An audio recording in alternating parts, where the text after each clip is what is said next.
Hello and welcome to another ClinicOffice tutorial video. In today's video we're going to be discussing basic diary setup options. The first thing you'll need to do is head over to the left hand side of the diary and right click on the time ruler. Here you can select your default time length intervals. For this tutorial, select 30 minutes.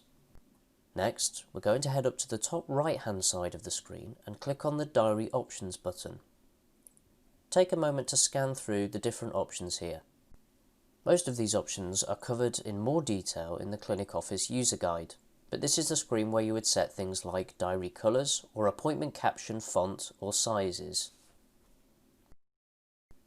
Next, if we head to the bottom right of the screen, you'll notice a series of tick boxes next to different staff member names. Ticking and unticking these will show or hide the respective staff member columns on the diary screen. Just above here, we have the option to select either appointments by staff or by room view.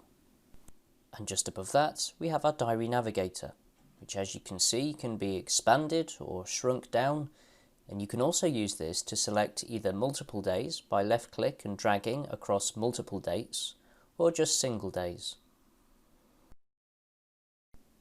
Next, click on Switch to Grid View on the blue link at the top of the diary screen. This screen allows us to view all appointments in the database, but in a grid view rather than in a visual diary view. This feature can be very useful, especially when you need to search for appointments based on specific information, such as appointment start time or appointments that are relating to specific patient records. One final thing to mention is the blue links on the bottom right of the diary screen.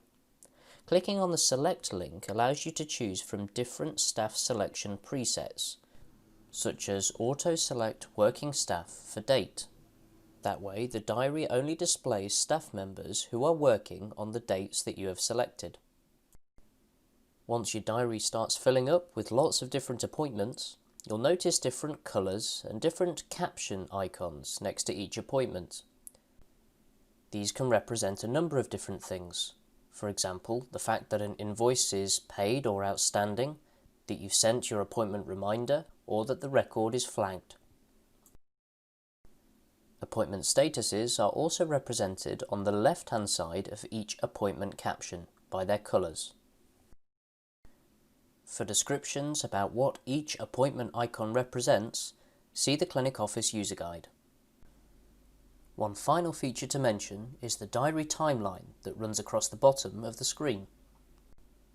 This is useful for viewing your diary at a glance. For example, you'll notice that orange blocks are where there is no free time, and green blocks represent free time. If you decide you want to remove the timeline because there's not enough space on the screen or you don't find it useful, right-click on the timeline and select Hide. You can re-enable the timeline from the Diary Settings button under the Visual Settings tab. And that concludes our basic overview of the ClinicOffice Diary.